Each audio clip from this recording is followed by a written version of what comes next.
இன்று திரையரங்குகள் இயங்காது. கனமழை காரணமாக இன்று மழை பெய்யும் மாவட்டங்களில் திரையரங்குகள் இயங்காது என்று திரையரங்கு உரிமையாளர்கள் சங்கம் தெரிவித்துள்ளது.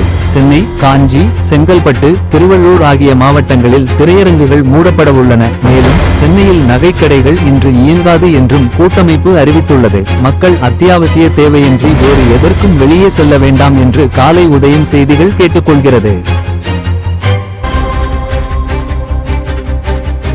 ஐயப்ப பக்தர்கள் கவனத்திற்கு தெற்கு ரயில்வேயின் எச்சரிக்கை.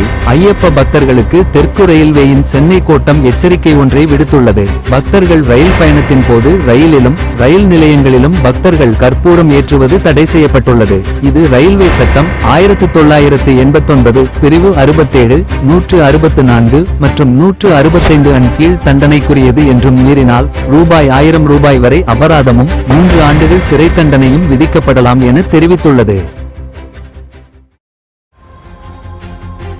அயோத்தி அர்ச்சகர்களுக்கு கடும் கட்டுப்பாடு. அயோத்தி ஸ்ரீராம ஜென்மபூமி அறக்கட்டளை உறுப்பினர் அனில் மிஸ்ரா அர்ச்சகர்களுக்கு முக்கிய அறிவிப்பை வெளியிட்டுள்ளார். அதில் அர்ச்சகர்கள் குடும்பத்தில் பிறப்பு, இறப்பு நிகழ்வுகள் ஏற்பட்டால் தீட்டுப்பட்ட அர்ச்சகர்கள் கோயில் நுழைவது தடை செய்யப்பட்டுள்ளது என கூறியுள்ளார். 6 மாத பயிற்சியை முடித்து கோயில் பணிகளில் ஈடுபட போகும் அர்ச்சகர்களுக்கு இந்த கண்டிப்பான கட்டுப்பாடுகளை அறக்கட்டளை விதித்துள்ளது.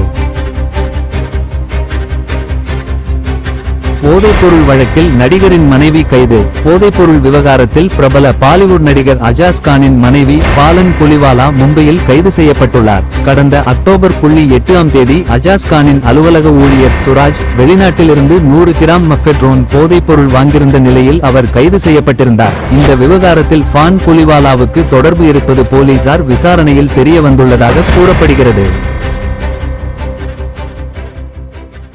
அதானி விவகாரத்தில் மௌனம் கலைத்த மத்திய அரசு. அதானி மீது யுஎஸ்ஏவில் குற்றப்பத்திரிகை தாக்கல் செய்யப்பட்டது தொடர்பாக மத்திய அரசு முதன்முதலாக பதிலளித்துள்ளது. இது தொழில் நிறுவனம், யுஎஸ்ஏ நீதித்துறை இடையேயான விவகாரம் என மத்திய வெளியுறவுத்துறை செய்தி தொடர்பாளர் ரன்தீர் ஜெய்ஸ்வால் கூறியுள்ளார். இதுபோன்ற வழக்குகளுக்கு சில சட்ட விதிகள் உள்ளதாகவும் சம்மன், கைது வாரண்ட் தொடர்பாக யுஎஸ்ஏ இதுவரை எந்த கோரிக்கையும் வைக்கவில்லை எனவும் அவர் தெரிவித்துள்ளார்.